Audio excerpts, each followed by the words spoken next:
Hello and welcome to the Discover History channel. Unfortunately, you've got me again. However, today I want to talk to you about the English Civil Wars, but not just about the causes of the wars or anything like that. I want to just focus really on how armies fought in the 17th century. Just to give you a bit of background, some of you may know this anyway. I started my career in heritage back many years ago, about 1992, 93, around about that mark, when I worked at the Commandery, which at the time was a Civil War centre, the only Civil War centre in Britain. However, now the focus has changed at the Commandery, and there is a new Civil War museum at Newark, which also saw or played an important part in the Civil War. Worcester did play an important part in the Civil War. We can actually say that the English Civil War began here way back in 1642 with the first skirmish, technically, of the entire war over at Powick Bridge. Not a very long battle, 12, 13 minutes if that, really, very, very small scale, predominantly a cavalry battle. And then Worcester sees the last battle of the English Civil War back in 1651. Interestingly, both fought in September. The Battle of Powick on the 23rd of September, Battle of Worcester, the big Battle of Worcester in 1651 on the 3rd of September. However, we're not going to talk about the causes or any particular battles. We're looking and focusing really on how an infantry regiment would fight. And the thing is, we always use primary sources. It is so important to look back. And luckily for the English Civil War, we do actually have paintings showing Civil War fighting. Most of them are Victorian, however, there are some period paintings. In particular, it's really nice to look at engravings. One of the best ones I've seen is of the Battle of Naseby, which shows you the entire battlefield with the detachments of horse and foot and the artillery all laid out in a stereotypical manner. But we also have a selection of books that we can use for primary source material. We have Barif, which is an absolutely fantastic book, which is actually a book from before the Civil War, technically. And this is a reprint of it, and it actually shows you how units should fight. You've only got to look here where you've got P's meaning pikemen, and then the M's meaning the musketeers. It's a fantastic book, in fact, and it's basically a drill manual and a tactical book for commanding officers, for example. Another favourite of mine. Most of these are foreign as such, overseas books, because there was many wars in Europe before the English Civil War breaks out. This is also the Exercise of Arms, which is one of the most famous books, which is the De Gen book. And people often say when we're demonstrating how to use the pike or musket, how do you actually know a certain manoeuvre was done in that manner? Well, very simply, you've only got to flick through this book and you will actually see the different stages of using the weaponry. For example, we have a pikeman dress there. Now, I have a little confession, and that is I do play with toy soldiers. Now, that confession is something I got interested in many years ago when I was working at the Commandery Civil War Centre. And that is a hobby known as wargaming. And many years ago, when I was about 16, I painted I think it's about 8 individual regiments at 25mm. And to enable me to explain about how Civil War infantry regiments fought, I've actually dusted off and brought out some of those same figures from way back when I was 16. Now, I will say from the beginning, ignore the authenticity of the soldiers because they all have big black hats with feathers in them because I painted up a royalist regiment. We now know there was no distinction between the sides, really.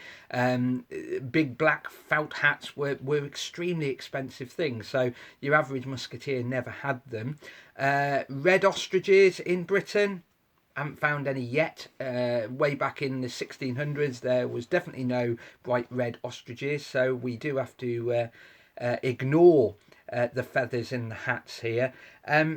But they illustrate, in a way, how a regiment should be drawn up for battle. So if we pan down, this formation that we've got here is the most common formation. It's not the only formation, but it is the most common formation, and it's often referred to as the Betrayal or the battle formation. Now, when the regiments drew up for battle, they would often have certain officers towards the front, and that's how I've laid out the figures here. So one of the most important has to be the ensign. He was the man that carried the regimental colour, and the colours at the time were extremely large. They were 6'6" by 6 foot. They were huge squares of cloth, and there was a whole system of painting them up, meaning a captain's company, a lieutenant's company, and so on. So maybe we'll do a video on those another time. But the ensign, and the reason why the colour was so big, is it acted as the rallying point in battle. So when battle was drawn together and maybe a block was broken, the soldiers knew their colour, would look for it, and they knew where they were going to be. Another extremely important person was the drummer, and I will emphasise here there was no drummer boys at the time of the Civil War in the 17th century. Drummers were more senior men. They were very clever men. They were often used to relay messages even to the enemy. The drummers were very educated. They were the ones that actually beat the drum for every manoeuvre that the unit had to make. And in battle with the noise of cannon and musket, the drummer actually played a crucial role. People could hear the drum beating the attack or the retreat over the sound of gunfire. The figure on the left here is just one of the officers. It could be a captain or a lieutenant. There was no pips that were worn like soldiers wear today on their shoulders or on their chest. At the time, you recognised the officers for what they carried, and there were all sorts of things that I own that maybe I should bring them out for a video one day. Lieutenants carried a certain thing, captains carried another type of thing, and you could see what rank they were from the tools that they carried. But when we come further back, you will then see the important men, the men that do the fighting. So this formation is standard, not the only formation, but it was standard for most of the Civil War. In the centre here, we have a body of pikemen. The pikemen were usually the armoured troops on the battlefield for the infantry, and they wore quite a bit of armour. As you can see, I've painted these up with helmets, backing breastplates, and they've also got tassets. Now, we'll talk about armour another day, maybe in another video, but the pikemen were named pikemen because they carry pikes, and the pikes are extremely long. They're around about 16 to 17 feet long. Some people say they were even longer than that, being 18 feet, but they did change throughout the Civil War. Some soldiers cut them down, for example. Problem then is you could end up with soldiers fighting each other with a disadvantage of having pikes that were too short. But the pikemen were there to predominantly keep the horses away, the scary troops on the battlefield, the cavalry. On either wing, which is standard at the time, not the only standard formation, but usually this is a standard formation, you would have two bodies of musketeers, often commanded individually by a sergeant. How do you know a sergeant? He's the man that's doing all the shouting and carrying a halberd. In my case, I've got my little sergeant just of here, and he's standing at the back, ensuring no man runs away. But usually you would have a few sergeants commanding the blocks. The musketeers here are only in 2 ranks. Usually they would be in 3, and in some cases even more than that. And these are early musketeers because, as you can see, they have also got musket rests. And they would be there to give the firepower, the support for the pikemen. What happens if the cavalry attack this body of men? Very simply, the pikemen form a circle, the musketeers and officers go inside, often referred to as the hedgehog formation from how it looks. So both troops, be it the pikemen and musketeers, have to work together. It takes some time to fire a musket, so therefore the pike and musket work in unison. No muskets had bayonets. At this time, it's the pike that acts as the bayonet. Later on in history, musketeers eradicate the pikemen because the bayonet comes in, and therefore every musketeer is also a pikeman. The last person we have on the far side there would be the commanding officer, and regiments at the time were all named after their commanding officer. So for example, if we're talking about Worcestershire, Colonel Sands, for example, at Ombersley, he raised a regiment. The regiment would be called Colonel Sands Regiment of Foot. And that system stayed for a long period of time. It wasn't really until much later where each regiment was given a number instead of being named after the commanding officer.